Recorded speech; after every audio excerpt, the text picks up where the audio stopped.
Sungguh-sungguh Allah sangat ridho ketika seorang hamba itu makan makan ketika sesuap nasi dia muji Allah, ketika minum seteguk nasi dia muji Allah. Itu kalau orang diridhoni Allah itu wali betul. Itu untuk jadi wali itu gampang, kamu makan ridho, kamu nginjak buminya Allah ridho seneng, kamu hidup keseharian aman seneng. Nah ini supaya sampean kita semua ngaji betapa panduan Rasulullah untuk menggapai ridho Allah itu banyak yang keseharian sekali. Saking kesehariannya banyak dalam hadis dan itu sahih.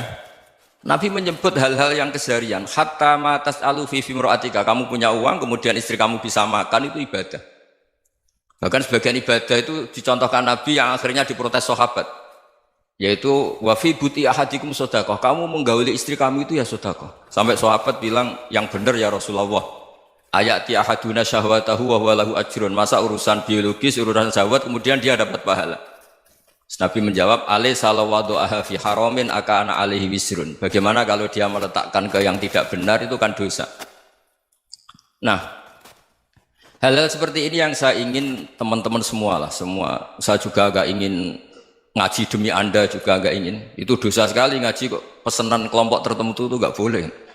Islam itu untuk semua. Jadi ya cuma karena di depan saya jenengan ya seakan-akan jenengan korbannya. Itu ada ilmunya dalam usul fikih itu. Jadi orang itu harus ngaji usul fikih. Nama yang disebut, mungkin Mas Sufyan masih ingat zaman ngaji usul fikih. Nama yang disebut itu tidak jaminan sebagai prioritas perintah. Jadi misalnya gini, kebetulan yang di depan Nabi itu Abu Dzar. Nabi ya bilang, ya Abu Dzarin ini uhibbuka misalnya, atau ya Mu'ad ini uhibbuka, atau ya Abu Hurairah ini uhibbuka misalnya.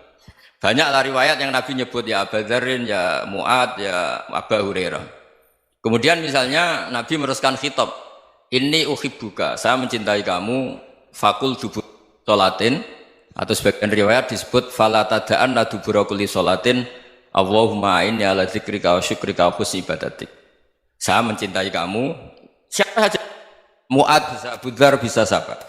Saya mencintai kamu, mohon kalau habis sholat kamu jangan lupa wiridan Allahumma inni ala dzikrika wa syukrika wa husni ibadatik. Ya Allah, tolong kami permudah supaya mudah ingat Engkau.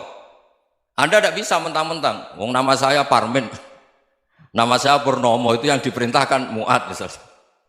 Jadi yang disebut satu, tapi khitab itu untuk siapa saja.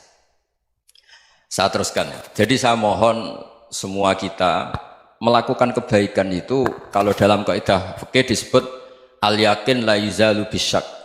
Banyak kebaikan yang kebenarannya itu 100%. Tidak punya efek samping ke pihak lain, ke kelompok lain, ke komunitas lain. Itu tadi misalnya Anda makan, dan itu murah sekali, hanya butuh satu piring. Setiap punyaan kamu muji Allah, setiap minum kamu muji Allah. Itu redaksinya Rasulullah SAW disebut, Allah sangat ridho ketika seorang hamba makan, kemudian dia memuji Allah. Atau minum, kemudian dia muji Allah. Logikanya gampang, negara seperti ini yang kamu harapkan bentuknya kayak apa, mertua, ipar, komunitas, tetangga, itu nyata terjadi itu kan belum pasti. Sementara yang mesti terjadi adalah kamu butuh makan, kalau tidak mati. Butuh minum, kalau tidak mati. Butuh bumi yang nyaman ditempati, kalau tidak kita juga mati. Sebab itu Allah kalau menyebut nikmatnya itu hal-hal yang keseharian. Alladzi at'amahum min ju'. Allah itu siapa? Allah itu yang menciptakan kamu bisa makan. Tidak berlebihan, Allah itu yang menciptakan kondisi sosial itu ideal. Zaman Nabi itu ya ada orang munafik. Orang-orang pilihan Allah itu juga diuji orang sekelilingnya yang macam-macam. Semua diuji sesuai konteks zaman dan waktu. Nah,